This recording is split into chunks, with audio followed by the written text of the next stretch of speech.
Welcome to the first episode of A Drink of Blood, A Taste of Flesh. Here's four people, Justin, Phil, Kyle, and Rachel. And we're going to talk about the 5 horror movies that made us love horror. And we're just going to kind of go one by one, talk about a movie, and move it along. So welcome to our podcast, A Taste of Blood, A Drink of Flesh. And I did that backwards, but it's okay. Who's going first? I'll go first. It's Kyle at the mic. We're going to talk about it. Now, let's keep in mind that these aren't in any specific order, because for me to name my top 5 of anything is impossible, especially when talking about things I love about horror. I don't want to start out with what I actually have number 1, so I'm going to start out number 5, even though I said this isn't in the list. Alien is a big one that made me love horror, just for the fact of the claustrophobia, the blood, the chestburster scene, Sigourney Weaver looking good at the end. As a kid you watch that and you go, oh, Sigourney Weaver actually could look cute when she's not in Ghostbusters in that big oversized coat. And then, she's, it's just so cool. Some of the thing is like space horror, especially for the 70s. There's not a lot, you got the cheesy ass space horror like Contamination, which actually ended up coming out after that. Oh my god, I haven't watched that in a long time. Yeah, and that movie is trash. Good old Italian horror trying to rip off American horror, which always happened a whole lot. They had the egg scene, and for some reason it wasn't in space at all though. But they made the egg where the chestburster comes out of, like in Contagion. And then they made it into this big, huge turd monster at the end of it. And it's Italian horror, so the lips don't match. So you're watching this and you're going, okay, this isn't believable. It's a Ridley Scott film. What can you say? Too bad a couple of those other Ridley Scott films aren't as good. But back to Alien, just the claustrophobia, all those tight air, like hallways, and just even with it's so cluttered in all those spots too. So you have the table where they're all eating at, you have where they're all kept in at, everything's just so tiny and tight. It really makes you feel like you're trapped and there's not a lot of room to move, and especially when this big ass alien comes out, you're like, oh shit, And what else was just great about it is just a strong woman lead. There's not a lot of it, especially with the 70s. There's a lot of big, final girl moments, but also just for the fact that Sigourney Weaver was being a badass with a flamethrower, just, going around just killing shit, So yeah, that's Alien for me. So I pass it off to Popcorn Phil. Okay, I will go ahead and start with my number 1. My logical number 1 was absolutely the first horror movie that I was ever subjected to in early childhood, which has left lasting scars on my psyche forever. And that would have to be 1941's The Wolfman. Larry Talbot haunts my dreams forever. Like I said, this was the first horror movie that I was ever allowed to watch. Growing up was a little bit more conservative, I would say, so I was subjected to just whatever my parents were watching or whatever VHSs that my sister and I could get our hands on. And so The Wolfman just carried with me forever. I would go and take the trash out when I was younger, maybe about 60 feet from our back door, and my dad would turn the light on and say, Larry Talbot's gonna get you. I'm like, oh my god, he is! I better sprint! This is so bad for me right now. It has great special effects. I did learn that it took about 6 hours to get all of the Wolfman makeup on for the lack of actual wolf or human-to-wolf transformations in the film, which is kind of astounding if you think about the rest of werewolf type of characters in cinema. But I thought the sets were amazing. The music is romantic yet yearning, and the close-ups of Larry and his paramour's faces together is just it's sweet in a way. That will be with me forever. I love werewolf movies in general. but this was aces. I think this sets the stage for me loving werewolf movies for the rest of my life, probably. You even like Blood and Chocolate? Well, that shit was wrong. asterisk. Yeah, we will omit that. Yeah, I will say even the Benicio del Toro, Anthony Hopkins remake of this, I don't know. I have mixed feelings about it. Definitely understandable. It was okay. I think it deviates from the original quite a bit, but overall it's not terrible. I'll give it a solid B+ rating for that one. But this is just absolutely my number one beginning of maybe I like being scared, as a youngster. So that's definitely my number one. That was interesting. I don't think anybody else probably has it on their list. So That's a good one. I like it. I don't think any of us do, actually. Nope. Is your list on your phone? Rachel ain't even got no Universal Monsters on there. Well, who do you want to pass it off to? Popcorn. Go right on ahead. You're my left-hand man. All right. I'm going to just chime in with something different. I'm going to say The Lost Boys. Yeah. Even though we're not going in Sexy list jazz order. man. Oh God. We're not going in list order, but like my 5 movies, fucking The Lost Boys, man. They're my phone cover. Yeah. I listen to the soundtrack all the time. Like, I watch it anytime it pops up on all the random streaming services. The Lost Boys was one of my first, like, I watched like Dracula and that kind of stuff, but like modern vampires, that was a big thing for me. Like, that was my first introduction to that type of vampire, and like vampires can be other people rather than really well-spoken Englishmen. Very true. Yes. And another thing that got me with The Lost Boys was like the angst, the teenage angst. Oh, like, yeah, definitely. All the brother maggots, fucking Michael. Yeah, I was gonna say Michael with the sexual undertones of like him being attracted to the girl, and then the little brother. Oh man, that movie. I fucking love the grandpa. Oh yeah. Like the grandpa, the horn on his truck. Like he's one of my favorite characters in almost any movie. I just love the grandpa. Yeah. And another thing I wrote down was like the look and feel of it. I really liked the cinematography and how it was shot, and especially like the stuff at like the boardwalk and the beach. Oh, the wide shots versus the close. Yeah, it's really good. And I enjoyed the music and everyone. I still believe, like little sister. Yeah, David Manson recovered that song. I have a running joke with a local band. We share the Tim Capella memes. Yeah. With the guy with the saxophone all the time. It's one of those movies that has lived on for me. I'm 32, so that movie's like I think the first time I watched that movie, I remember I was in elementary school. That's amazing. So that's one of the movies that's lived on, 25 plus years with me, and the outfits, like punk rock, dude. Yeah, and it helped shape the kind of idea of what like I dove into as like a teenager. Even though I was into metal and punk and all that, but like I just remember being like, oh, look like Kiefer Sutherland from Lost Boys, man. That was the shit. And Jason Patrick, dude. Yes. I wear my son. That movie was just something like it helped shape a lot of vampire movies for me, which also made me not like a lot of vampire movies. Very too. true. So did it help with Twilight or no? Oh my god. I have mixed feelings about Twilight because I am a diehard Blade fan. Like Blade's fucking dope. Very diehard Blade fan.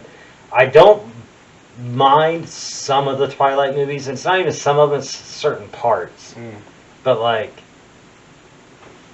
thinking of the Lost Boys and the teenage angst and everything, you can see where the writer of Twilight like took some of the ideas. Yeah, for sure. Oh, this makes you want to be a vampire. It's so cool. It's Yeah, beyond exactly, yeah. exactly. I mean, shit. You can see where Twilight got their ideas. Mhm. Even I don't know who the author is. I don't know shit about Twilight. Stephanie Meyer. Don't ask me why I know that. But you can see where she got some of the ideas from. Like Phil was saying, it's cool to be a vampire. We dress Right. better, we look better, we're you Right. know. And if you look at the Lost Boys, especially Kiefer Sutherland's group, Yeah. they're the outlaws. The, really Right, badass. Yeah. And especially at that time in like the 80s and 90s, that the leather jackets and Mm-hmm.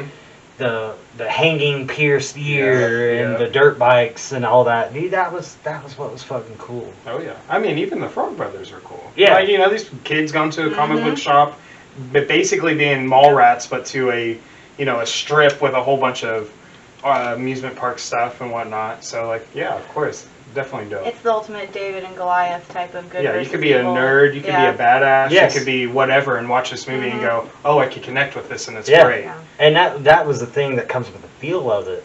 It's because Mhm. anyone that was a part of any crowd, scene, anything that Right. watched it, it's like, oh, I could be a badass. I get picked on, but now I've seen this, I can be a badass. Yeah. Like, that's People just one actually thing I look at me loved like I'm about a that badass. movie. Mhm. And the soundtrack for me is one thing that's like lived on. Yeah. You can listen to that shit anytime. I was literally jamming that the other day because Yeah. a bunch of my movies over there were like out of order and out of cases because I was off work for like 5 days, so I Yeah. laid in bed and binge watched a bunch of fucking movies. And while I was organizing my movies, I fucking listened to the Lost Boys soundtrack. Yeah. It's one of my favorite movie soundtracks out there, and I think for that time, and the artists that are on it, and the way those songs have lived on, like that's definitely something Right. about that movie. The look, the feel, everyone being able to like find a character they can relate with, and the soundtrack. Right. Like this movie for me, like nailed several categories sure. at once. I definitely think this will be a movie even farther now past our lives. Mhm. Like, it's just still going to live on. Oh, It's yeah. too much of a cult classic for one, and two, like, people are still remaking the songs and stuff. Like, Mm-hmm. it's just that iconic at this point. All right, I will pass it over to you. Let's scoot the mic over a little bit. Miss Rachel. The majority of my list is going to be late 90s and early 2000s horror because that's what I grew up with. The first one I'm going to talk about is The Craft because Oh my god, yes. the reason I love that one is because witches, obviously, and it's a main female cast and they're all badasses. Mhm. It's just amazing. What a delightful undercurrent of revenge throughout the whole movie. It's like, I wish I could do that. Yes. Yes. Also, you just got Neve Campbell in there, not being a little mom girl from Scream, Mhm. dressing in mom clothes. She's Yep. actually Yep. wearing something that matters. Fairzoa Ball. Oh yeah, Oh dude, my with that God. smile, that wild ass smile. You'll never forget that smile. Never ever. Fucking Skeet. Ulrich. Ulrich. Oh, Yep, yeah, yep, yeah. yep. That's a good pick. I would have never thought it would have included Yeah, that. That's truly, actually. truly. No yeah. one feels bad for the kid that died. No Hell one. Yeah. no. No one. I am It's the full build-up. on. Yeah, You're like, yes. I full on agree with that movie. I would have. I didn't even think to include that. It's not one that a lot of people think of a lot of times, Yeah. but it's amazing. Mhm. Yeah. I totally agree. I mean, so many people fucking love that movie too. But you know, when you hear top list, you know, you never hear The Craft or something. Yeah. They're like, yeah, I'm like the biggest fan of this movie. You know. Yeah. Yeah. So yeah, And that's I really like well. that. Especially impactful for being a young woman at that time too. And you can't really express your frustration, rage, angst, anger in the same way that like young men can. We're not conditioned in that way. So, you know, of course, why not become a witch and do what you want to do with your life? Witchy woman. Yeah, I love that. That's a great choice. That's awesome. What? Full on support that choice. Mhm. Look at you. I'm going to talk about one that I randomly came across, and when I watched it, my mind was fucking blown. It's a movie called Possession, and it's from 1981. Has Sam Neill in it and Isabella Adjani. I don't know how I came across this film. I just remember watching a trailer for it, and I was like, oh shit, this looks wild. You have Isabella Adjani fucking flipping this bag of grocery stuff with milk in it, and she's just going schizo. And it's just so crazy. And I remember my buddy, because we were trying to find like a DVD copy of it or something, and like it was like banned for like in the U.S. for a while. It was banned in the U.K. obviously because everything's banned in the U.K. Yeah. So like there's like random VHS copies. There wasn't really a DVD release. There's like bootleg shit out there. And then finally this one company called Mondo Vision came out with it on Blu-ray. So we eventually bought it, but before then it was actually on Xfinity's On Demand. And I was like, what the hell? So we went over there, we watched the movie, and I was for a loss for words because you just kind of watch it and you just go, what the fuck is happening? There's like this weird thing where the girl is also a teacher, but she's not a teacher, but then she's like going through this breakup and they're worrying about their kid, and like when it got to the point where she was having sex with this octopus monster, I was like, oh my god, what the fuck, where did this come from? Like, this is way out of left field, like I don't understand. And then the movie ends and you just go, what is this? Like we looked it up on Google and he was just like, bro, this doesn't make any sense. But there's just the acting in that movie, and especially where I only know Sam Neill from fucking Jurassic Park. That's what you know what I mean? Like, what else do you know Sam Neill from? Yeah, okay. Verizon. Right? Yeah. Oh shit. Yeah, Event Horizon. Yeah. You also got In the Mountains of Madness, Yeah. and But the the main movie you know him from is Jurassic Park. Right. Everybody, and so Isn't like, he in 2 of them?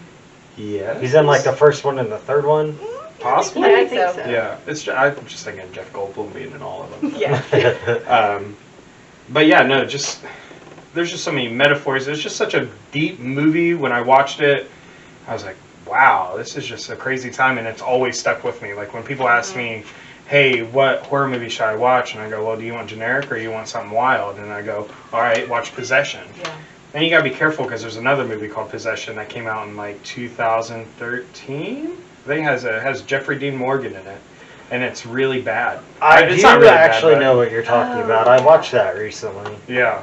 So it was like there's like this demon in a box, and then they went like in the basement or Yeah, something. yeah. Yeah. Yeah. We both know what you're talking about. Yeah. So I always go Possession 1981 because I don't want people thinking about that other movie. Amazing acting performances. Oh my god. Yeah. Like this, for a horror movie, everybody talks about bad acting for horror movies.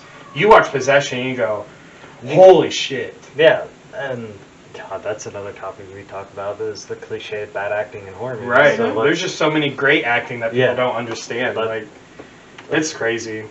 But, yeah, definitely give that a watch if you've never watched that. Oh yeah.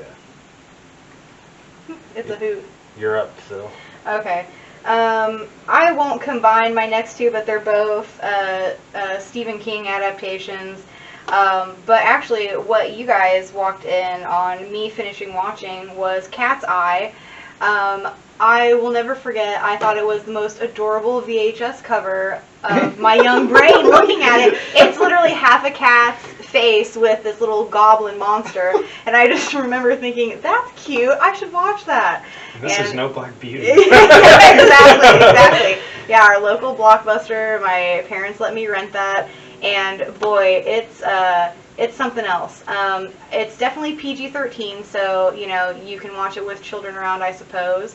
But it's an anthology, so it's the first anthology I've ever watched, and the acting is great. You have James Woods, Alan King from Airplane, a young Drew Barrymore, very young Drew Barrymore. They all do amazingly in this film. This came out before E.T.? Yeah, I'm not sure actually. I would have to check on the dates of that. I don't know. I thought you knew all the dates. Yeah, I think it came I out in don't know. 81, but that doesn't sound right because they were big into these Stephen King TV movies. Yeah, that's a good question. Those were later. Yeah. It is just delightful if you're thinking about quitting smoking. The first story is definitely for you. It involves some torture and some negative reinforcement of bad habits. Quitting smoking. Yeah. This anthology is definitely in my brain the first disembodied head that I've ever seen in a film when I was young. So that stuck with me forever. The little goblin man, I'm obsessed with practical effects, great early special effects, and I guess this was done to scale with a a little person in a costume, and they made huge sets around this individual who is an actor. Steals the breath out of children, the young Drew Barrymore. The cat ends up kicking this small goblin into a fan, and his body gets eaten up, essentially. It's very cute. It's probably a perfect hour-and-a-half runtime, so you get the little chunks of each story in a great amount of time. So I highly recommend it. It's so good. I think you can watch it on Amazon Prime. It's just a treat. That's what we're watching. Yeah, it's such a treat. Oh my gosh. And I'm telling you, the original, the cover art will just get you. You'll be like, that's cute. But it's really, it's a ride. It really is. Two things, though. Fun fact. Cat's Eye came out in 85 and E.T. came out in Really? 82. Okay, 85. So okay. she was still very young. Yeah. Also, since you thought the goblin getting chopped up in a fan was cute, did I you think love it. that Chucky getting chopped up in a big Oh my industrial god, fan yes! was cute too? Yes, yes. Oh, he's so cute now! He's adorable. I love every Chucky movie, so I'm such a fan of that. But yes, yes. So you look over there. I Yeah. I know because, Yeah. and I think she bought like the most recent Yeah. ones. So. Oh yeah, those are good too, though. And rewatching it, I truly thought that maybe nostalgia would be my biggest enemy, and remembering that it's better than it actually is. But no, it stands up. I think it stands up. Some of the comedic timing is great. James Woods, before he went off the rails, is just such a pleasant watch. So 10 out of 10. I highly recommend it. If you haven't seen it, you can waste an hour and a half of time just putting it on in the background and laughing about it. For sure. Alright. Tying into her anthology thing, Tales from the Crypt, the HBO TV show. I didn't have cable growing up, but I had an uncle and I had relatives who had cable, and we all had VHS. So you were getting shit recorded and all that. Right. And one of my, I want to say it's probably my first introduction to like horror shorts was Tales from the Crypt. Yeah. And I remember first I was just being kind of creeped out by the Crypt Keeper. And Listen, that shit gave me fucking yes. Oh, yeah. And that shit would be on in the middle of the night in my mom's room, and I go, no, this is coming off right now. and that just ties into like the iconic like laugh, You'll never forget that. That was the worst Exactly. The interpretation laugh. I've done. the laugh, the look, Yeah. the puppeteering, the amount of time and effort that went into all that amazing stuff. The thing that got me when I was a kid is the androgynous aspect. Mm-hmm. I didn't know until I was an adult the actual like gender of the Crypt Keeper. Yeah. I was always like, when I would watch the tapes that were recorded, I never knew if it was a man or if it was a woman. Right. So it was just a creepy ass goblin monster. yeah, that and that's what I gonna thought. Kill me. That was my thought process. I was like, man, this thing's just fucking creepy. It's gonna kill me. Right. Like, it's haunting my fucking dreams. But like, a big thing I enjoyed about that, which is something that opened up like my elementary school mind, because that's when I was watching this, was the variety of the themes. Every episode was something different. Right. And it was half hour, 45 minutes, hour long, depending on which theme.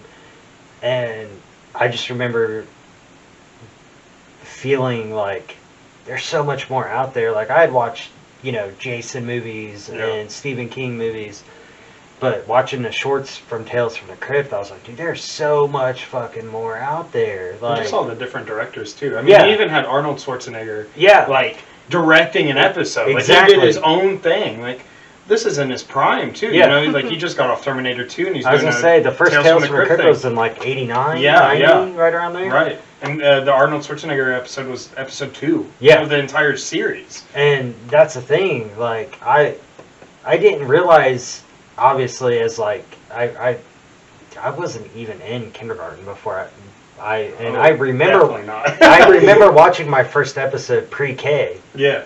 I don't remember appreciating what I had been watching and what my mom had been getting my uncle and family friends to record on VHS until I was in like middle school, high school. Right.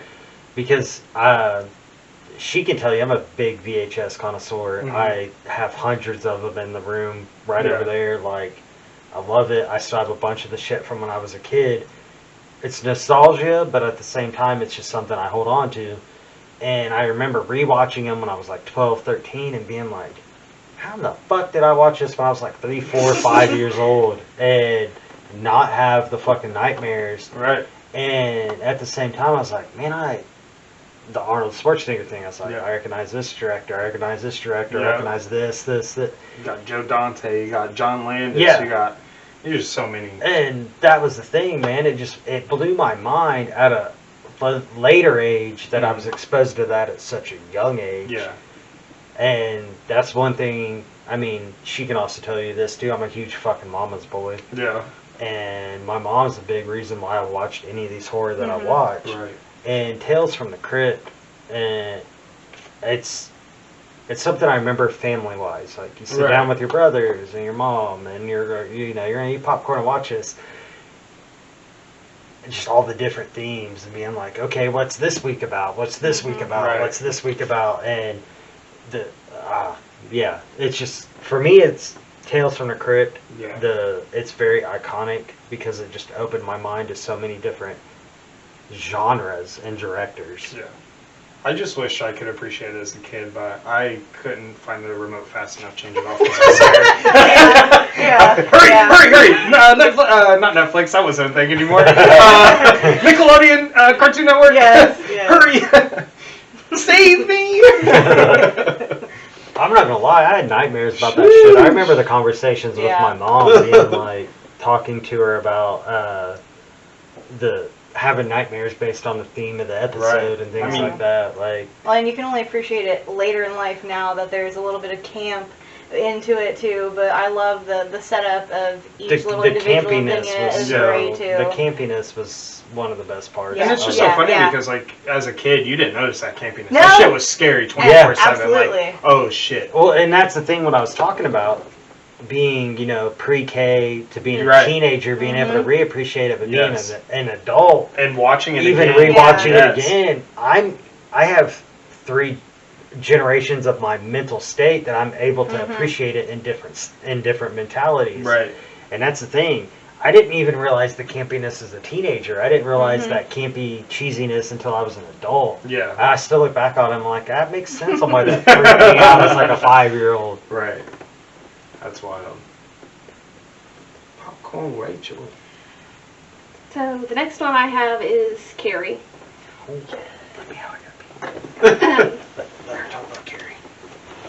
The reason I picked this one is I remember going to the library and picking out a scary movie because I wanted to scare myself.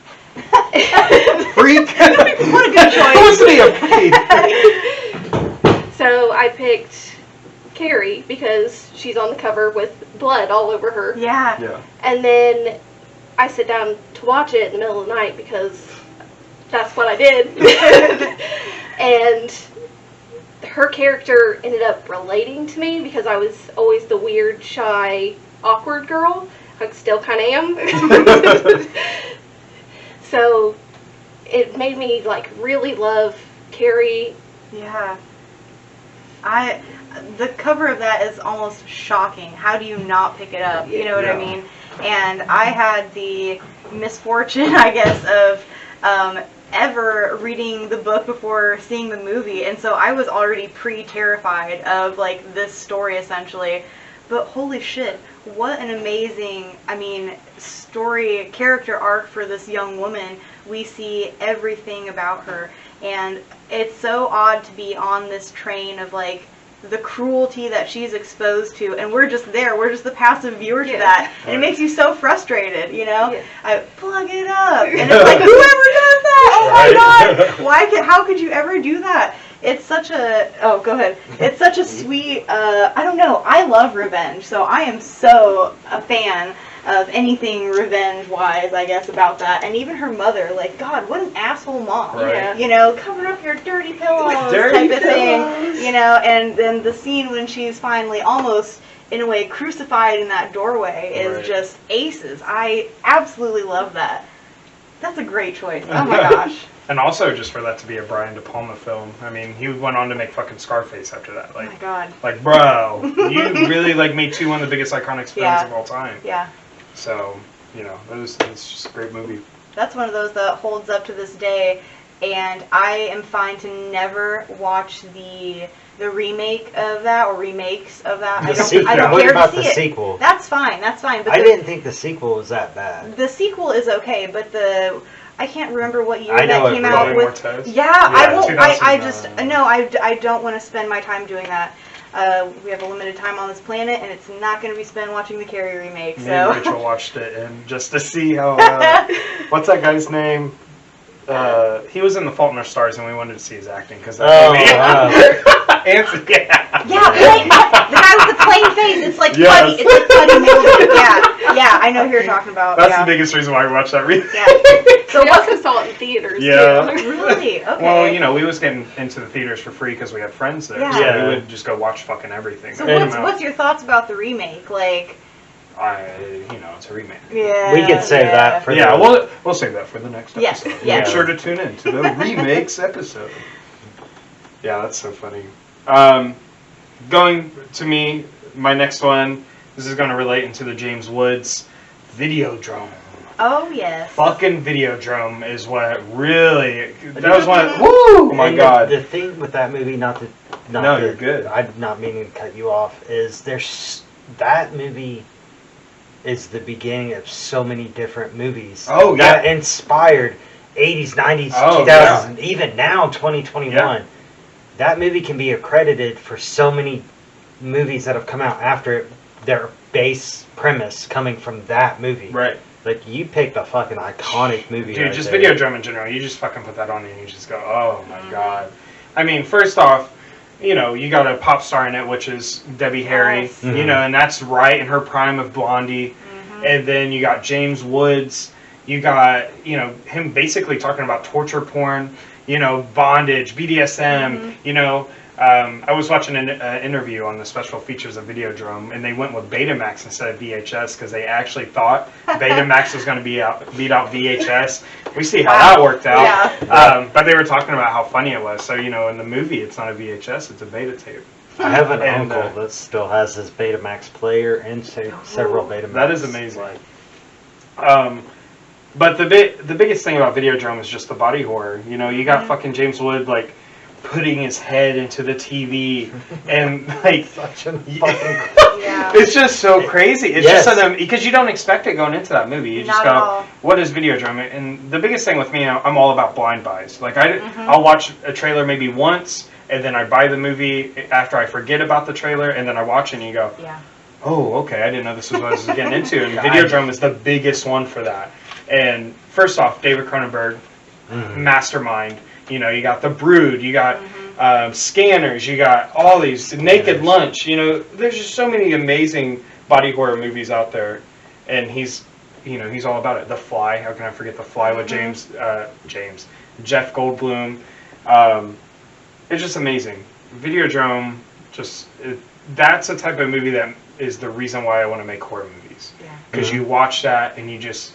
If a movie makes me go, what the fuck, then it's done its job. Exactly. This is an art piece. Videodrome is an art piece. Yeah, You look at, this isn't like something that's campy, to go back to that word. This is like, you're watching this. Is it horror? Yes. Is it art? Yes. Is it a drama? Yeah. There's just so many different things. And it's just so crazy. You got his hand going into his stomach and pulling out this gun that's morphed on it. Long live the new flesh will always be an iconic line from a movie that you'll think about, especially in the horror world. It's all about media, and we're in the world of media now, and it's just taking more and more control over us. But the only thing about this is that it doesn't stem from some random ass channel that you find with a whole bunch of BDSM and people dying, snuff stuff. I mean, we do have all that on the computer, but it's not what's taking over us. Yeah. But yeah. Okay, well, I will, I suppose, continue on with my other Stephen King adaptation, which I know is on your list as well. But just from the sheer virtue of this is definitely one of the things that messed me up from early childhood until now. I would say it was probably one of the most delightful things to watch in adulthood. Now that, you feel safe from Pennywise and, he's not going to get you or anything like that. So, you feel pretty okay with it. But the acting was superb. It is such a delightful tale. I went into this without even reading the source material beforehand, and I just think it's a great story of, kind of growing up in a small town and the horrors that befall individuals. I mean, you could say it's metaphorical, I suppose, but the sheer creepiness of Pennywise the Clown comes in the fact that he is a human man. I mean, Tim Curry, for God's sake. But the acting, I mean, it's just a real person. It's not some poor attempt at special effects or anything like that. There is a poor attempt at special effects in that movie. Yes, of course. That spider scene, bro. No, that's not where it's at. That is not where it's at. They should have stopped while they were ahead easily, or gone a different route, Right. truly. But no, I understand. They got a little too ambitious in there that was way. a lot of source material. They Yeah. Oh, completely. scene. Oh, completely. A little bit of editing would have gone a long way, let's say. But yeah, I mean, just you will never forget that face, and I think. Not to project into the future or anything, but it's just my 2 cents that it is in 100% a scarier capacity than if children were exposed to the Pennywise of now. I mean, it seems silly. Skarsgård, I think, killed it, though, man. God. Listen, if I was a That's kid... my hot take, though. My favorite thing about the Skarsgård one, compared to the Tim Curry one, was how Skarsgård would... Oh, yeah. Well, he was very... Yeah. Facial expressions with his lips and the drool. Yeah. It was more of the presence of Pennywise, I think, in the original, Tim knowing Curry, that he's constantly present, Right. Since this is a dual one on my list too, fucking Tim Curry, Jesus Christ, oh my God, this is another one my mom let me watch. And I was probably too young to watch it. And I remember being scared to go to the bathroom. Yeah, scared to open the refrigerator, for God's sake. And I grew up in a small town too. I'm not originally from Muncie, neither is she. She's from Rochester, Indiana, and I'm from Sunman, Indiana. Yeah. And I grew up in a fucking trailer park. Yeah. And when you go to use the restroom, dude, the way the trailer was set up, the pipes, you could hear it. Right. And after watching it, I'm just like, bro, fucking Pennywise is in the toilet. I'm like a 5-year-old kid thinking I can't even pee. He ain't worried about the ghoulies. Pennywise. And, just... Well, it was so delightful to see how this trauma affected each of the characters of the main cast too. I mean, they're all fleshed out individuals, which I don't think is something you see, super frequently. I mean, given the long drawn out process of it anyway, for the time frame. But you actually get to know the characters and their little idiosyncrasies, who they are as people, and it's cute. It's a little like we're a gang of BFFs. I think it's sweet in that way. Like I said, we'll avoid the source material and whatever. No, we're not. The comments will. Yeah. We're not going to bring up that. I don't all support the that, source material. Yeah, the film is where it's at, not the book. And coming into me on that is on my list too. What she talked about with Pennywise, the pipes, the storyline with all the different characters. Right. Tim Curry himself as well, just knocking out those bangers, bro. He just went, he went Rocky, he went and that was what I was going to bring up. The fucking Rocky Horror Picture Show, just, oh my God. So many different characters, Like, he's so versatile. Right. Like, and I didn't actually watch Rocky Horror until I was in my late teens, because you both went to Southside. You remember Miss Roos? Yep. Amazing Miss Roos. Yes, fucking always. Awesome woman. It was either my junior or senior year. She played Janet in Rocky Horror in Carmel. That's wild. I didn't know that. Yeah. And I don't know. She invited I'm pretty sure it was my senior year. Probably. And my mom came. Yeah. Because my mom drove me, if you remember David Guyton. Yeah. And Sarah St. John. And she drove like 4 of us to watch Miss Bruce play Janet. Yeah. If anyone's seen Rocky Horror, you're a senior. You gotta see your teacher naked. Yeah. And it wasn't until high school, though, that I was exposed to Rocky Horror. And a lot of that had to do with Miss Bruce anyway, because our theater teacher wasn't just like a college-educated theater teacher. She was an experienced actor. Yes. And she all the yeah, time. she had the degree in theater and teaching, but she was an experienced thespian. Yeah. That's cool. And I remember, like, my very first thing with her was we were talking about different plays she'd been. It was like my freshman year, and she brought up to me she was in this play called Cannibal Cheerleaders on Crack. Yeah. I love that. And I instantly, like, fell in love with that woman. Yeah. She was the coolest teacher you could have had. She taught us as we were humans, not just kids. Yeah. Because, you actually had to sign, you signed up for theater. Yeah. So obviously you had some sort of And thing that you wanted to do. And before I met her, I wasn't really outspoken. I was a very introverted, like, long-haired kid. I was an athlete, did that kind of stuff. But, like, my theater experience at Wilson, I did lights. I set up sound. I helped with choir, but I did spotlights. I set up microphones. Right.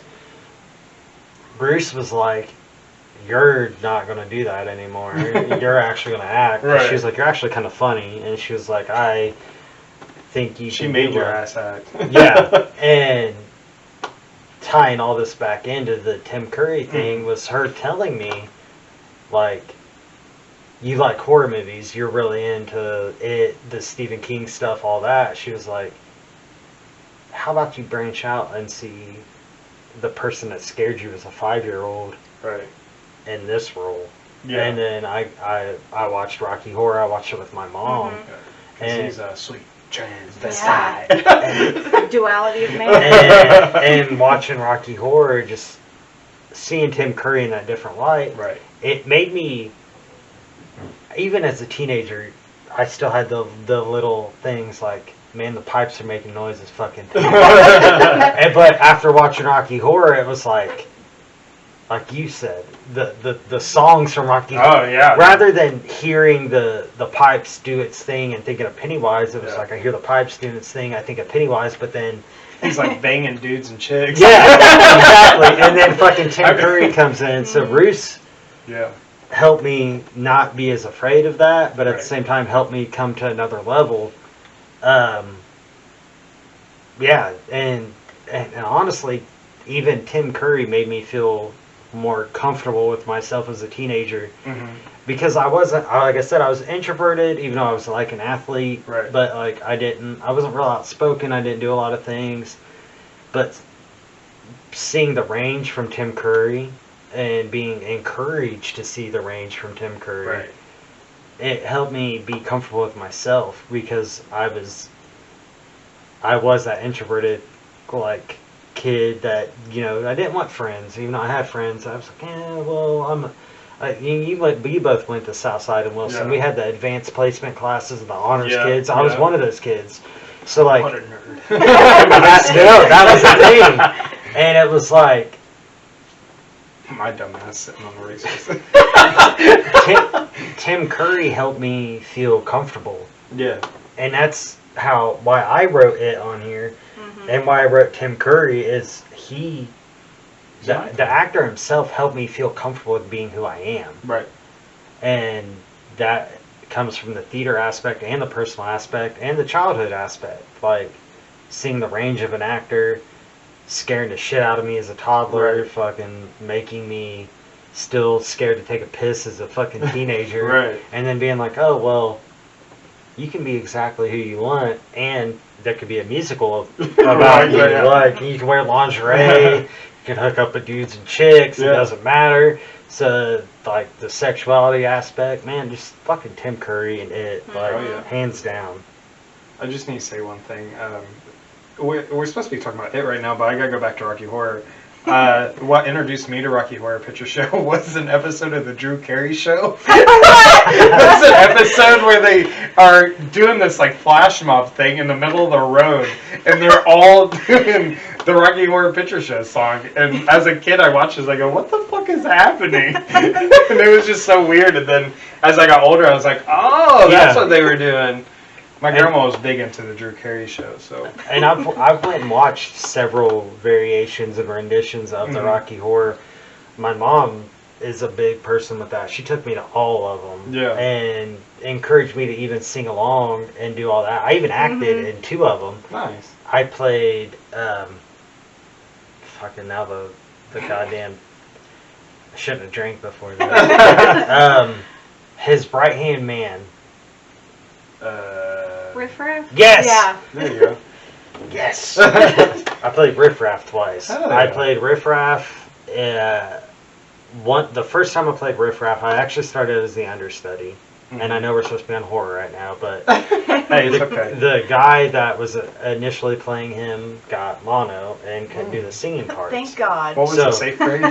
I was able to play the part, and then the second time I played Riff Raff was in an all-male cast of Rocky Horror Show. We actually did several shows at the Mark III, Okay. and talk about fucking Wild time. not just wild time experiences with yourself and what you're doing. I'm a straight man walking around in lingerie with gay men and women, Right, and right. I'm singing and Everybody's dancing having a and good ass like, time. oh man, YOLO. it yeah.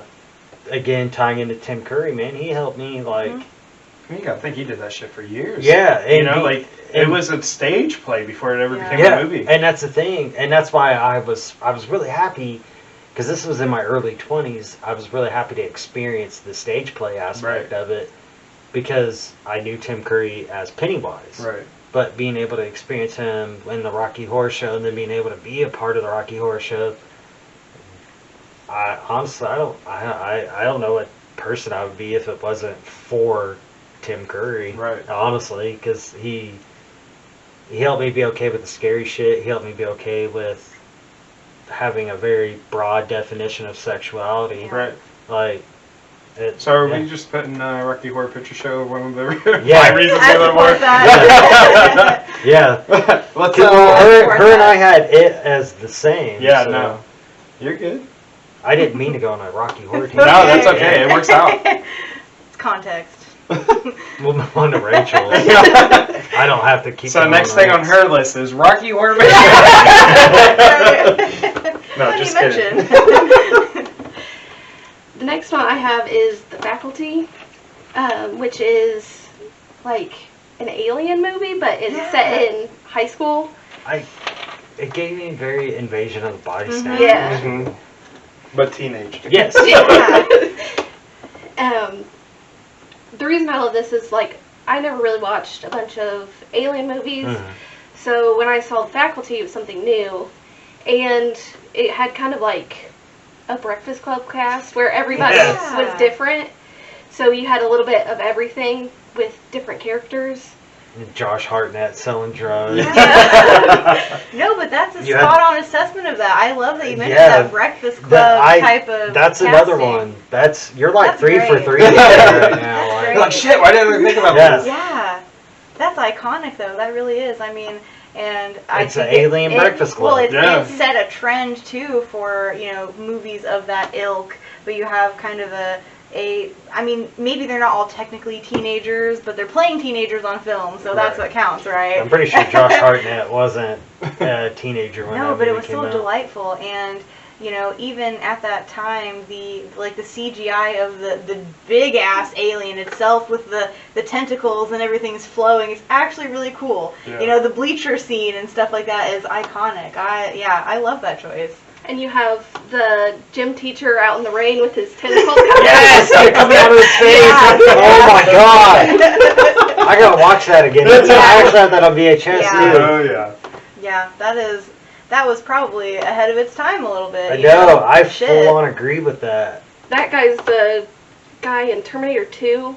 Robert Patrick. Yeah. Yeah. And that's the Yeah, voice. yeah, Yeah. yeah. Mhm. Now I see why we have 4 people doing Yes. this. Because I would have Like, Yeah. God.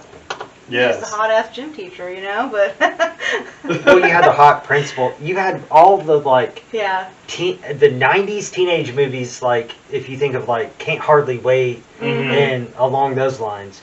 And then you had, like, The Faculty, which is the sci-fi horror. Right. But they pulled in the teenage rom-com bullshit. Yeah. But you still had the alien sci-fi aspect, because you, like, had the hot principal, and then you had the cheerleader that didn't talk to the nerdy journalism guy. Yeah. And then you'd have And- Elijah Wood. Yeah, that's the nerdy journalism guy. His creepy ass. Yeah. And- Pre-Hobbit era. yes. Yeah, that's Baby actually face. like super like iconic in the sense like that pulled in so many different genres at that time. Mhm.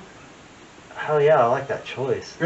Elijah Wood is still creepy now. Yeah, yes. Yes. Oh yes. God. Sin City. Yes, Oh my and the God. fucking remake of the Maniac. Oh, Yeah. bro, Maniac. He's creepy as fuck. Sheesh. Yeah, no, that is Elijah. I Wood did too. not Yeah. super enjoy that remake, but that could be It's- saved for another episode. Exactly. Mhm. But tying into Elijah Wood, all Yeah. the actors in that though too. You think of the girl that played the cheerleader, the one that ends up putting the glasses on to hide herself or whatever. Oh yeah, yeah, yeah. She's the one of the main actresses in the Fast and Furious Mhm. movies. Yeah. She Michelle Rodriguez? No. No. no she plays Paul Walker's wife. I can't think of what I don't know what In in the movie, her name's Mia. In Yeah. the Fast Is and she the one Furious in movie. the one Texas Chainsaw Massacre that we Yeah. watched also? Yeah. She has really thin eyebrows, but it works for her. But, You know? and then you have fucking Elijah Wood and Josh Hartnett. And how do you not have a boner for Clea Duvall? Yeah. I'm just gonna say that. And then the fucking T-1000. Yeah, Yeah. yeah. Yeah. Mhm. God, that's a hell of a movie. Just thinking of all the different ways, all the different movies the actors did, and all the things that tied in. Well, the mom from Carrie's in that too. Yeah. And Oh. Jon Yeah. Stewart is the science Yeah, teacher. yeah. Before he started doing all this new stuff. Right. Yeah. Hell That's yeah. right, yeah, right. Yeah. Yeah. That's awesome. You did good on that one too. She's killing it, dude. Yeah, of course. I love that choice. Well, we got all these basic ass movies. I know. I know. Oh God, I know. You definitely have to be a part of every episode because you're like, Getting all the stuff that we're Agreed, not talking agreed. about. I almost want to change one of mine because me and Justin doubled on two of these. So I the next two. yeah. So I'm gonna kind of change one because I always remember this one too. Signs from Midnight Shyamalan, Walking Phoenix, and crazy. What is his name? Fucking Mel Gibson. Yes, though. thank Yeah. you. I kept wanting to Sugar call him tits. Meg, Yeah. but Well, that makes sense because Mel Gibson, Meg. Yeah. yeah, close enough. No, some Signs. When I was a kid, I was obsessed with aliens. Always loved the idea of aliens, and still as an adult, I'm like aliens. I'm not Blink-182 crazy about aliens, Oh, but God. I just think I like the idea. Okay, Nice. but Signs, that movie scared the piss out of me. Like Yeah. I was always afraid of basements for some reason as a kid, and I still kind of am. But the scene where they're down in the basement and the kid's having that asthma. He's about to have the asthma attack, yeah. and that alien grabs him from the Mhm. fucking sewer thing. That shit was wild to me. And then just The scene when they're watching the newscast. and then Oh, the shit, alien yeah. pops up. bro, that shit was so It crazy. does the Bigfoot walk. Yeah, That- dude. Oh uh, my god. My drummer Sean actually Signs is one of his favorite movies. Mhm. Yeah, no, Just Signs is random just tie-in. as a kid watching that, like that shit, that scared me. That made me afraid of cornfields, just like Yeah, E.T. yeah. made me afraid of cornfields. That shit was wild, and I just want to kind of change it up because I don't want me and Yeah. Justin. I'm going to talk about his stuff too. Growing up in Indiana, being scared of cornfields. Hey, Oh, it's my very God, it's yeah. a very easy thing to be afraid of. You're driving down the road, you're going Mhm, towards yeah, the cornfield. yes. But yeah, no, Signs. I just everybody gives Midnight Shyamalan so much shit, but Yeah. he was in yeah. his prime, man. He had Sixth Sense, he had I Signs, agree. he had The Village. Yep. I You think know, a lot The of the Village, shit yeah. came from him because of his later stuff. Because The Village, Signs, all Right. Sixth Mhm. Sense, all that was really good. The one with him that got me was Lady in the Water. Yeah. I wasn't a huge fan of No. that. No, like that's when he started going downhill. Yeah, and that's But- in my opinion. But when you talk with Signs, Yeah, and like and- you said, The and those- Village and Everybody Sense. knows those movies. Yep. Everybody. Yep. You know, But when and- you think of M. Night Shyamalan, and that's a problem with Hollywood and all that anyway, Yes. is people always tie it to what they did bad. Mhm. right, and not Dude, but fucking Signs is Yeah. iconic. The, Yeah. the simplicity of The- I cut its fingers off under Yeah. the door, and you're like, what the fuck? Yeah. And And you when, see when the they're showing shadows when moving he's and- showing the knife under the door Yeah. to try to fucking see what's Yes. going on. That's terrifying. That That is really movie, terrifying. That's when- the when the suspense camera, in that. yeah, when the camera zooms out of the house at night and you can see the aliens Oh, running on yeah. the roof Yeah, and shit, like And and it was just so crazy. That- I remember watching the movie at a friend's house, and we kept rewinding it, Oh. where Walking Phoenix gets afraid in the closet. Yeah. and Oh he my like backs God, up yeah. so fast and shit. And, like, I'm scared watching this, but Yeah. and my buddy's just fucking laughing. I go, what is so funny? This like is not this is stressful. funny. Yeah. But and then eventually I just always think about him laughing, so now I laugh at that part because it's just kind of funny because Yeah. he just backs up so damn fast. Well, and what I like to think that I can call something in a film like, oh, that's going to be relevant later in the movie. Mhm. But the little girl talking about, I want a new Oh, glass yeah. of water. I Yeah. want a new glass of This water. one tastes I didn't funny. even think I did not think about that at all. Yeah. Until you progress later into the film and he's like, maybe I should hit Spoiler this alert. glass of water with my baseball bat. Like, what the fuck? Swing Okay, away. got Yeah. me. Swing away. That got me. Right. That was so good. Oh man. Yeah, so I had to change one of mine up just for science. Because it may, we're talking about aliens and shit, Mhm. so. oh Mhm. yeah. But yeah. I completely support that. Oh my god. Well, this is going to be a complete departure from Aliens. In a way, I suppose. Brian! Oh. Shut the hell up. That's our Go cat. crazy. He's He's like our, super he's our vocal. newest, yeah. Wow. He's a pain in the ass. I really should have wrote down the years of which these films came out, because I do suspect that this was sometime probably in the mid-'80s. But actually, he acted in Carrie. He was Tommy in Carrie, the lead in House, one of my all-time favorite films. Again, this is one that I think I saw the cover art at Blockbuster. Yes, oh my gosh, it's iconic. It is Yeah. so good. And after rewatching it, I do understand that there's a certain level of campiness Jesus involved Christ, with you don't it. even Which, fucking know. I mean, when The you're a camp- I kid, didn't watch the second one. Oh, Oh my yeah. god. When you're What a the kid, fuck you're just is Just this gotta movie? be watching. it's delightful. It's such a cute little story. God damn. Wrapped up in the wrapper of like a family horror. Right, like right. It's like Vietnam War shit. Yeah, Like, what yeah. is going on? he loses the son, Yeah. and you have this this Big Ben character, this guy who he should have put him out of his misery while he was in Vietnam, and he didn't do that, so he comes back to haunt him. And it's cheesy. He's wrestling with his own PTSD shit, Yeah. a divorce. Taking over his house for, I believe it's his aunt or his grandmother that fucking hung herself in one of the rooms. Yeah. So, but again, great special, like, practical effects. Oh, yeah. There's nothing super absurdly cheesy. I mean, you do have, like, the woman in the fat suit, which is absurd, who, they cut her head off with the garden shears or Right. whatever. But it's just great. It's so nice little practical effects, I guess, that are kind of grotesque when you're a child watching it. Yeah. It left a mark on me forever, and I do love all the future iterations of that. I think they're great. It just is so delightful. Watching it in hindsight, it's like, God. I really should have never been afraid of that. But, See, I was.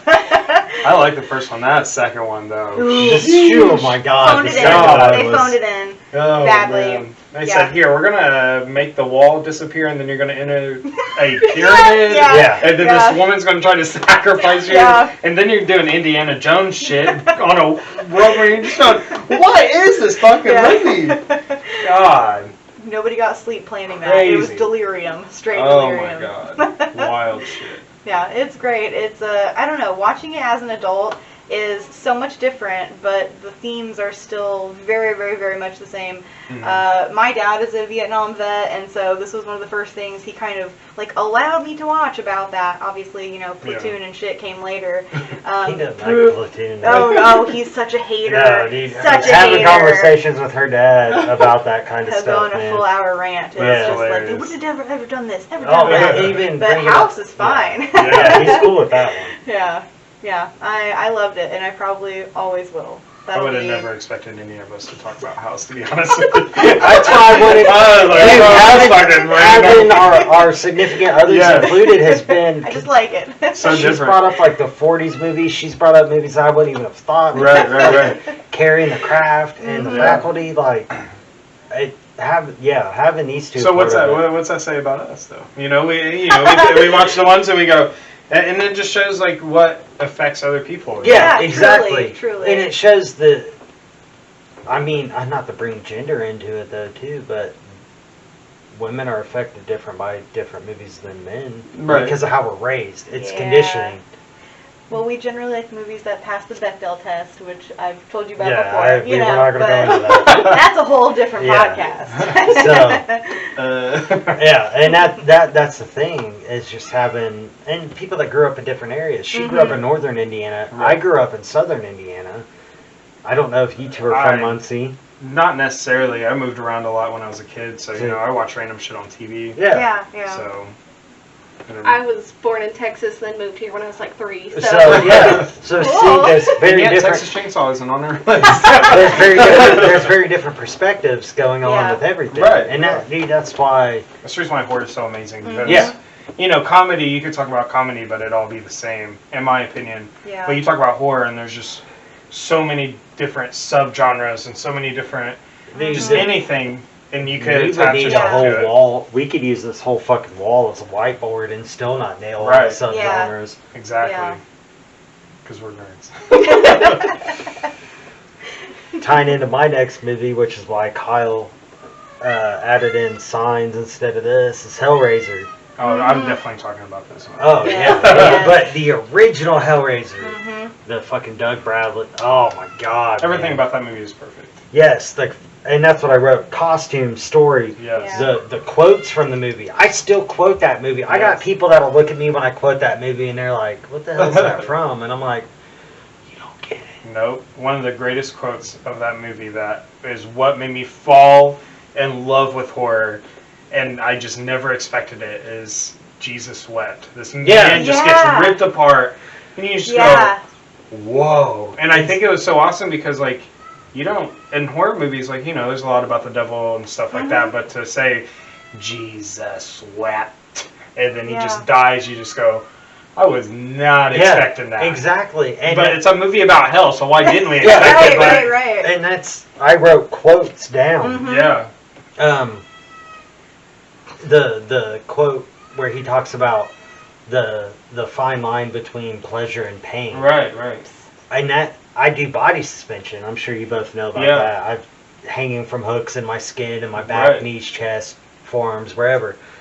And when I very first started doing body suspension, I was only 18 years old. Yeah. So I was still I'm not into it now for the shock factor. I'm into it now because I realize what more is there. There's more of a meaning. And when I first got into it, the Hellraiser quote came to mind because I remember I did an interview for the Ball State Daily News because we did a show. It was before Be Here Now was Be Here Now. Mm-hmm. I think it was called like Moe's Tavern or something like that. And we did a show there, and I was suspending. And I just remember I was talking to someone from the Daily News after it, and she was like, "Why do you do suspension?" And I was like, "Well, Doug Bradley said it best. There's a fine line between pleasure and pain. And you gotta." Right. You have to experience that on your own. Yes. You have to know what that is. And I was like, that's what suspension is for me. It's like you have your line, you have pleasure, you have pain. When I'm suspending, I bounce back and forth across that line. Right. And I still think about that to this day, like the quotes from that movie, and the costumes and the fucking Cenobites and that. Oh yeah, Chad. Fuck, God, dude. And that's another movie my mom let me fucking watch when I was a kid. What a movie, man. And that's a movie we can go into with the sequels, prequels, and fucking remakes and all that. But I wrote in the costumes as well. Yes. Because I had never seen leather that tight. Yeah. No, not like that. The only leather I had seen at that time, it was in movies like Easy Rider, like biker movies. Right. Like, not this dominatrix ass leather where You know, it's the pleasure and pain, to go back to Yeah. that. You know, BDSM on the big screen, Yeah. being localized, so to speak, and And- just experimenting with that. And that was the thing too when I first got into body suspension, was my mom being like, "You held on to a lot of that fucking Hellraiser shit when you were a kid," and the story of it though too, like Pinhead's origin story, Right. to bring it into like a comic book type thing, like he was a vet and all that, Yeah. like it's just that movie and the sequels to it, even that it help explain and further dive into it all. Like the original is so fucking iconic. Oh yeah, I mean, and what's great about it is you look at the poster art for that, and it's just Pinhead with the cube, and he's just sitting there. So you go into this movie expecting it's going to be about this monster. Mhm. Yeah. Joke's on you.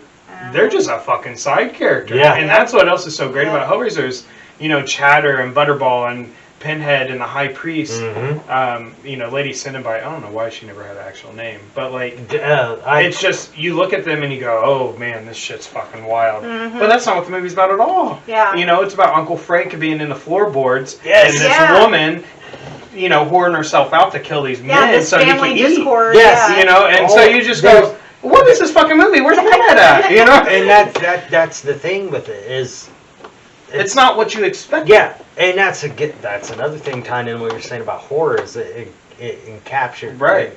what I can't even think of the fucking word I'm trying to encapsulates or Mhm. whatever. Yeah. So many different things. That Right. first Yeah. Hellraiser movie just draws in so much. Right.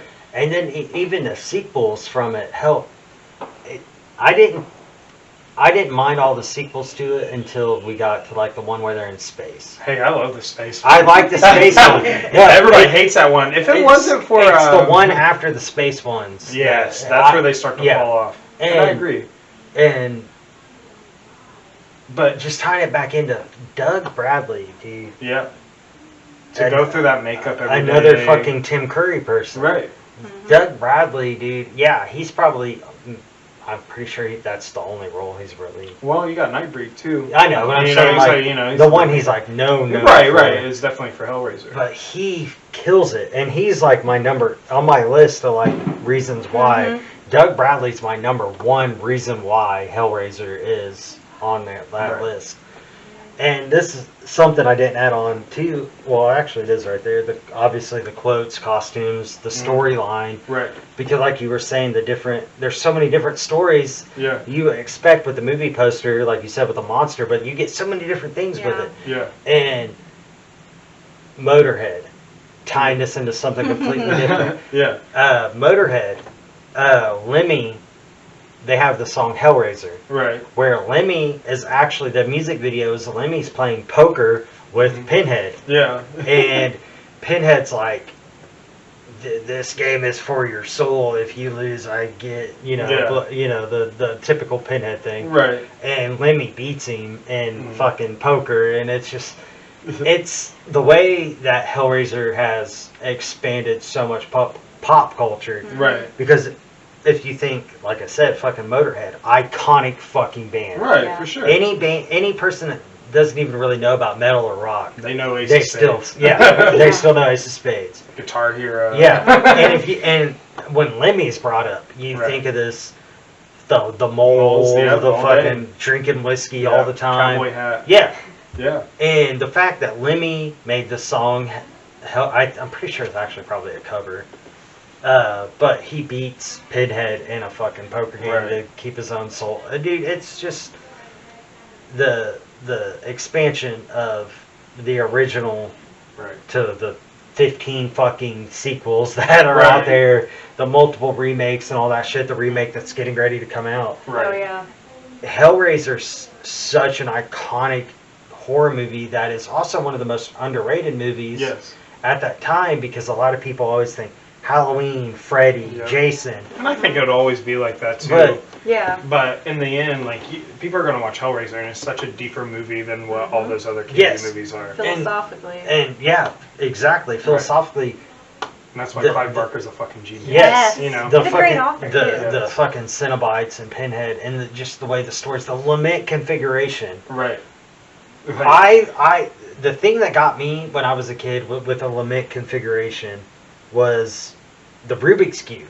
Yeah. Because when I was young, I mean, in the 80s, the thing was huge. yeah, and I didn't watch Hellraiser till early 90s, like 93 to 95, so I was like Right. a 5-year-old. I'm older than you guys. I don't know how old you guys are. I'm 32. Yeah, I'll be 30 in a couple weeks. That's what I told her. I told her I thought you guys were around 30. Yeah. And Don't remind me.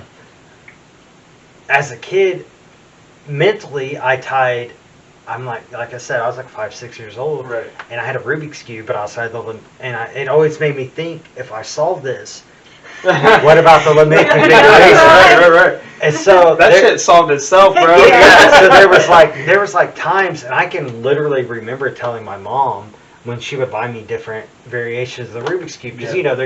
you have your very standard Rubik's Cube, Yeah. and you have the triangle shapes, the circles, and Crazy all ass the yeah. shit. And I would tell her she'd be like, "You have one side to finish," and I'd be like, "I'm not gonna finish it," and she'd be like, "Why aren't you gonna finish it?" And I'm like, "The limit configuration." Right. I shouldn't. I'm not going to finish this. What's going to I'm happen? not going to hell. I'm like, what's going to happen if I finish this? I am not going to say Jesus wept. Okay? Yeah, and that was the thing for me, and how like it tied into so much of my life. Right.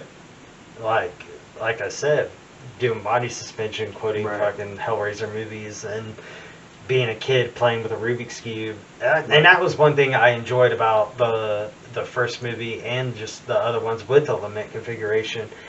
It tied into that pop culture at that time, Right. which was a good thing to make sure. Like, I'm pretty positive I'm not the only person that tied in a Rubik's Cube to the limit No, of course configuration. not. Of course not. Yeah, and the quotes. The biggest thing for me too is the quotes from that movie. I mean, the name for this came from that. Right. So, it's just, Clive Barker is a big reason. I go back to Videodrome and David Cronenberg, but like Clive Barker is like one of my biggest inspirations, and I met him a couple of years ago, and just to be able to see him, like, Oh wow. to be able to talk to him, and just one of the greatest artists of our times. He's a painter, he's an author, he's a director, he's a writer. Like, he just does all these amazing things, and all his movies are just so good. Very intentional. Right, Yeah. you got Lords of Illusion, you got Nightbreed, you got Hellraiser, you got, I'm trying to think of another one, I can't think of it right Well, now. Candyman, but he didn't direct it. Right, and just so much great stuff, and just his mind, I just sit around and think, I go, how the fuck do I get to think like this? Like, For real. how do I come up with ideas like this, or monsters, or anything like that, and I just try to figure it out, And then you got like The Thief of Always, and you got Abrat, books I've never got turned into movies that need to be turned into Unfortunately. movies, And so it's just wild. Hellraiser is just a movie that I just watched, and it's always stuck with me, and I can always watch that film. The soundtrack is perfect, just everything. Yeah. The amount of time and effort and passion that went into that movie, you can tell, because that movie will never age. You'll always be able to watch that movie and go, this movie looks fucking amazing. There's not a dull moment. Like, there's no lulls throughout that film either where you're just like, oh, it's kind of boring. Right. The pacing is great. Yeah. Except the only problem with Hellraiser is there's a random ass dragon at the end of it. If you just ignore that, I didn't want to bring that up. I didn't bring that up. Yeah. It doesn't explain it in the second one, or the third one, or the fourth one. think it does. You go, oh, I think they kind of forgot about it. But yeah, no, it's just, Hellraiser is a masterpiece, man. It's so good. Drinking whiskey and open the tap. Yeah. But Rachel, on to... Hold on, before I go to the restroom, I want to hear what she has to say. Oh, yes. She's had such good picks. I know. Okay, my next one is Urban Legends. This is the first slasher movie that I've seen. Yeah. So it was kind of like eye-opening, and then I dug deeper and got to like Halloween and Yeah. Freddy, and well, Robert Englund is in Urban Legends. Yeah. So, and the fact that the killer was a girl was Mhm. also something new, because I hadn't seen that before. Yeah, Yeah. you really don't, generally speaking, especially, I agree with you on that. That was probably, my parental units were not down with slasher flicks. I was not exposed to that whatsoever as a child. That just wasn't a thing, that's not, they were like, no, please don't. We're not doing that. And that was one of the first, oh my god, I can't even remember how old I was when I watched that, but it is delightful though. Oh my god, the storytelling from some of the characters that is then put into the reality of what you're watching. Oh my god, the acting was great. Oh, it was just, that was something else. Yeah. I really like that a lot. Minus like the, the dog in the microwave type of bullshit. Yeah. That still Right. that still makes me cringe. There's not a movie, generally speaking, where the dog dies that I'm not. I can't do this. I can't do this. Give me the Kleenex. I think the roughest but- one for that is Blutterfly. The butterfly effect. That was the roughest I dog can't scene think I've about ever. that. One is Why'd you have to rough. bring that up? That shit is rough. Yeah. I was excited walking in here. Yeah. We're talking about Urban Legend. I'm excited. And Yeah. it's like, he. Talk about dog death. Let's not. Yeah. That's just depressing. Yeah, that was, the person, I don't know, each little urban legend that they talk about it feels like it would be definitely real. Like, after you watch that film, you look out for those little things. Yeah. You really do. Is somebody just going to flash their brights at me? Like, and I don't know. That See, was a little bit terrifying. The thing in a with real me way. was, I wanted someone to flash their brights at me. No. In my head, Ew. I was like, is this real? Is this shit gonna happen? Let's see Don't what wanna happens. find out the hard way. Flash your fucking brights at me, bro. Like, I was the very angsty teenager when I started coming into my own. I was like, let's see what this motherfucker does. Blah blah blah blah blah. Yeah. No, Urban Nobody. Legend's fucking awesome. Mm-hmm. Awesome. Daniel Harris is in that too. Yes. Yeah, yeah. Being the goth chick that she always wanted to be. Yeah. And see, that was the thing too that got me with that movie. That was another That's one. how That, hot Daniel Harris was. well, yeah. No, I honestly, as a goth chick, Danielle Harris killed that fucking flick. Like, but Hello. what we were talking about earlier with the different movies we've talked about is how that movie ties into how different people can identify with different characters in it. Because you had the really smart girl, you had the girl that like was there on scholarship. Yeah. You had Danielle Harris, who was the depressed goth girl, like the rich boy kind of thing. Like there were so many different characters that you could identify with, and at that time, that was actually really casted pretty well. Right. Yeah. I Yeah. think Rachel just really likes the Breakfast Club. She likes the geek, the nerd, the jock, the dropout. And It's a good model. Yeah. And I Things being well cast. Yeah. that was a movie too that I didn't mind the sequel, Final Cut. Yeah. I didn't mind that sequel either. I thoroughly enjoyed the original, especially the I can't think of her name, the black woman that played the security guard. Fucking loved her character. Yeah. Loved her character. I enjoyed her character in the second one too. Right. I liked the fact that they kept that continuity. Right. Yeah, the security guard.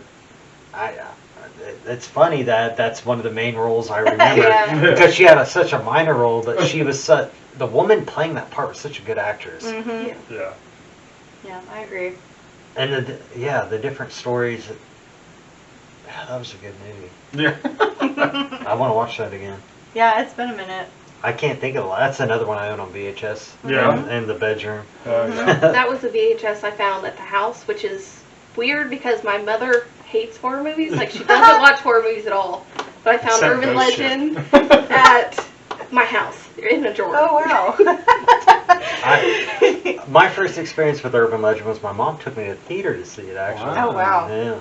Lucky you. Dude, my mom's awesome. Like, Yeah, I just kind of stumbled upon the horror. My friend forced me to watch it in the middle of the night in his scary ass house. I wouldn't go pee in this guy's house. Like, I was so scared of it. And he'd make me watch shit, and I go, bro, I can't.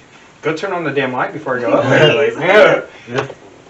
the thing that would have got me as a youth, if Urban Legend would have come out like 5 years sooner, Yeah. that movie would have fucked with me Yeah, way more than what it yeah. actually did, because I was able to understand that they were more stories Right. rather than things that actually happened. But if I was a younger kid, I would have thought, like, bro, that's just real, like the flashing the lights, Right. the different things. Would you have been scared of anybody wearing a parka coat? Yes! And that's the thing, my brother used to always wear the parka coats, Yeah. and I would have been freaked out every time he came home, like, no, that movie, It was Yeah. effective. Yeah. It Yeah, was. you're 4 for 4 right now. Well, the beginning of that movie really freaked me out because somebody in the back of the car and you don't know. Yeah. Like, that Yeah. still freaks me out. Yeah. You're always going to check the back. And now. honestly, the song playing at that time too. Yeah. Yeah. Yeah. The, Oh my God. because she's singing along to it. You don't even realize that there's someone back there. Oh, Yeah. yes. Crazy shit. And that, honestly, that song, what the hell is the name of it? Got me, bud. It- I can't think. Regardless, she sings it, and it's good. Well, yeah, I mean, it's It's just, effective. well, it's the fact, Right. too, like, how many times are you driving by yourself that you're singing along to Yeah, something? exactly. Especially in the middle of the night. Right. Like, Listen, I went ghost hunting one day. I checked the back of my car a couple times. Oh man, wow. So my last one that I'll talk about is one of the most, literally, if it's not top 3, it's top 3, and if you don't think so, you're wrong. this is, And this is you know, another one we share. Yeah, this one we shared as well, which was Texas Chainsaw Massacre. It's one of the Yeah. greatest horror films ever made. The first slasher movie ever made, before Halloween, before, you know, Friday the Jason, 13th, you know, and before Freddy and like before any of it. You know, this, you know, everybody talks about campiness and stuff, but this isn't campy. This is a very surreal type of movie. It's daylight horror Yeah. that you know you don't see a lot anymore. Like the camera work and the acting and everything about that. Fuck Franklin, but his little stupid ass. But like everything about it is just amazing. I'm sorry, I dude, didn't fucking mean to- Tubby Hooper. Toby Hooper, masterpiece, man. Like, how did that Fucking motherfucker rest make that in peace, movie? goddamn. You know, like Did you read his book about it? The Midnight, I think it was called like Midnight something. I know Gunnar Hansen wrote a book about the filming of Texas Chainsaw Yeah, Massacre, uh, and just crazy. Like it was like 120 degrees, and they have this fucking camera in this tiny ass van, and they're literally trying to film this movie, Yeah. and it's so hot because. You know, spoiler alert, nobody had air conditioning Yeah. in the 70s in Texas, no less. And they're all sweating to death, you know? So, you know, you think about all the torture they went through just to film that movie and for it to be so damn perfect. The Camera angles, sound, God, acting, the sound shots, in it, like, just everything. You know, it's just amazing how they pulled this off. And you gotta think, they're filming in the middle of nowhere at the time. And it's dark as shit. And I couldn't imagine filming in that dark ass fucking place. Yeah. And just getting lost and being freaked out yourself, because Yeah. right. I can only imagine being part of like the sound crew or the camera crew, Yeah. and I'm recording a fucking horror movie, and I don't know when the cue's coming, and Gunnar Hansen turns on the chainsaw, and you're like, Yeah. what the fuck, Right. like. And just think, if that wasn't a thing, you go to a haunted house. If it wasn't for Texas Chainsaw Massacre, there would not be chainsaws in haunted houses. Yeah. Yep. There's a reason why there's always chainsaws in haunted Yeah. houses is because And of that's Texas what- Chainsaw Massacre. And that's one of the things I wrote down is honestly everything you've talked about. I wrote iconic, the Mhm. look and feel, ahead of its time, Right. which is another thing that we haven't talked about yet that can Right. go into, and Leatherface. Yeah. Because of the chainsaw in itself, but you got Leatherface too. I'll let you go into that. Like, Yeah, you know, Leatherface being kind of based on Ed Gein because of the Yeah. weird shit that he did. You know, cutting people's faces off and wearing them, and you know, it's just granted Ed Gein didn't do that. You know, he just made light shades. Yeah. And nipple But- bits. And but, nipples. yeah, but if you look, that's the thing I wrote down was the set and furnishings Yeah. of Texas Yeah, Chainsaw Massacre. you have If that look, chair. the lampshade Yep, that yep. has the fucking bone. Oh my Right, god! yeah, like, it's just Leatherface to me is probably the #1 slasher. He is just a real guy that's mentally challenged, and he's killing people because his grandpa needs to make chili, which you don't find out until the second one. Totally different movie. But you know, just you watch I'll never forget watching the end scene of Texas Chainsaw Massacre, and he's just flailing this chainsaw around while it's still on. she loves And- the dance. Phil loves the dance. Oh, yeah. He has it above his head. He does. Right, and it's just so crazy. Like, this was a live ass chainsaw. They didn't take the chain off the chainsaw. Yeah. Like, one slip up, they would have been Yeah. fucked. And you know, there's no stuntmen for this movie. Gunnar did all his. And that's Yeah, the he thing did that all of it. Gunnar Hansen is one of like the most underrated like horror movie Yeah, icons. for in that sure. sense. I mean, it's Like, weird because like Bill Johnson gets more credit than what Yeah. Gunnar Hansen did, but Bill Johnson didn't even do his own stunts. He Yeah. had Bill Johnson. Wait.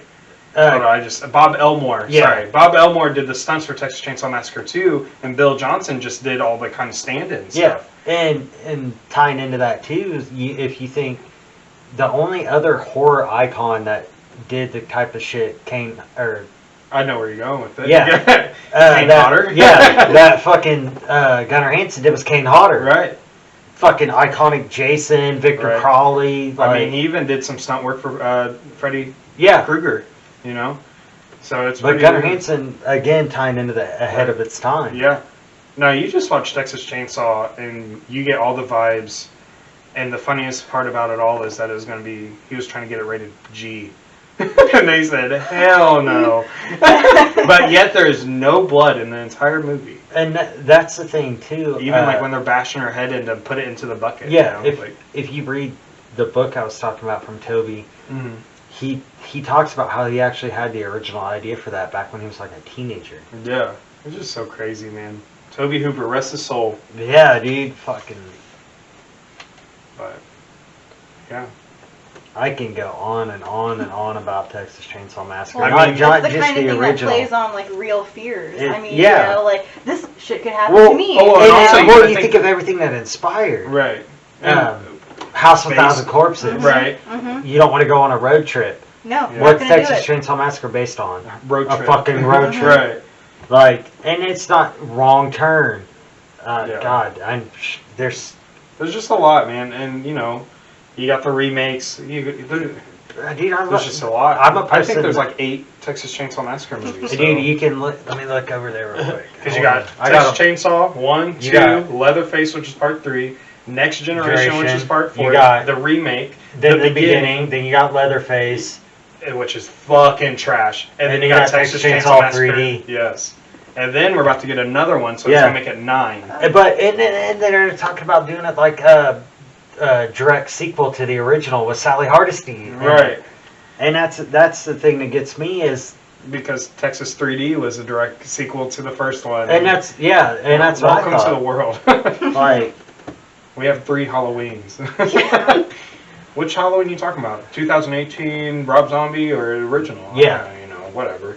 and Texas Chainsaw though helped inspire those Halloweens. the Right, you Freddy's, know, and the they different- it's just amazing. Texas Chainsaw, cinematography, everything about that movie. Oh yeah. And there's just no way that movie will never not be recognized. And I think that was one of the first movies that you got the cannibal type family in, Right, which exactly. inspired The Hills Have Eyes. Right. And I got this knife. Yeah. You know, Maniac Hitchhiker. You Yes. never gonna made you stop picking up hitchhikers back in the 70s, I'm Yeah. sure. and that's the Well, the thing. remake makes you stop picking up hitchhikers. Yeah, that's Yeah. true. She Well- pulled a damn gun out of her hoo-ha, man. Yeah, Yeah. And see, I didn't even mind. And that's a movie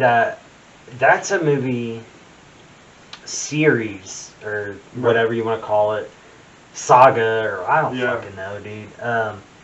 Every I- single one of them's good. Yeah, and that's the thing I didn't mind. The 74 movie, the part 2 when they're at the radio station, Yeah. and then Bill Love it. Moseley's in it, who I fucking adore. Right. With Chop Top and the get that bitch leather Yeah. Dog deck. dog, or what is it? Dog will hunt. I have that on Yeah. a T-shirt actually with Bill Moseley on it, and then I have another T-shirt that has Beavis and Butthead as Otis. Chop Top and Leatherface. That says Dog Will Hunt also. Oh, that's cool. And then Texas Chainsaw Massacre Part 3. I have the Saw's family. Right. I have the chainsaw tattooed on me. Then the Next Generation.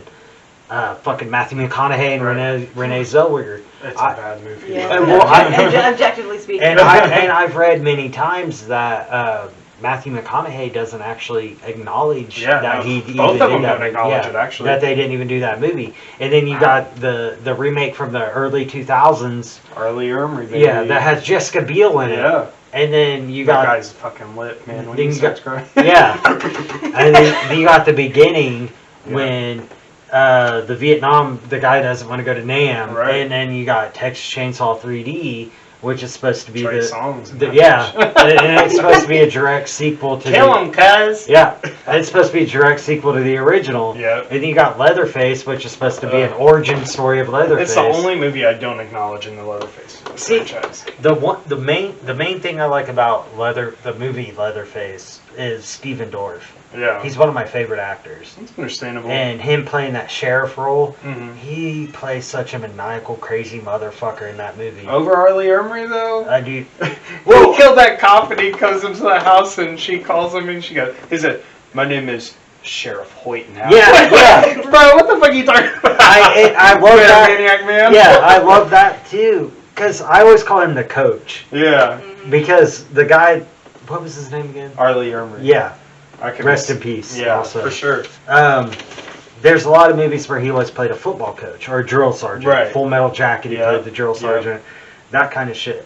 And I like Steven Dorff and Leatherface because I thought he did well Right. That's portraying the craziness part of him. Right. But that's the original movie, everything that inspired, and Mhm. I'm just, dude, I'm such a diehard Leatherface fan, Right. like in general, like, and Summer School. Have you seen that movie, Summer School? I have never even heard of it, actually. There's a movie. I have it in this midst of everything. I will let you borrow it.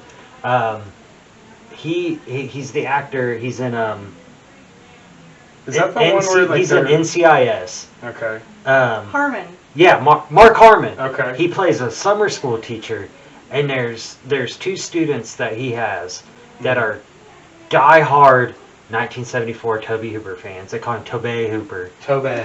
And one of their projects is a screening of the movie, and then during the movie, to scare the principal of the school, they like deck out the classroom and like horror, like a haunted house type thing. Right. And it's all based. The one guy calls himself Chainsaw, and I think the other guy I can't remember. I can't believe you haven't seen this. I'm gonna let you borrow That this. is so crazy. I've never even heard of this. This is wild. And yeah, it has, like I said, that has fucking Mark Harmon in it. Right. And it's the thing I'm trying to tie into is everything that Texas Chainsaw Massacre inspired. Right.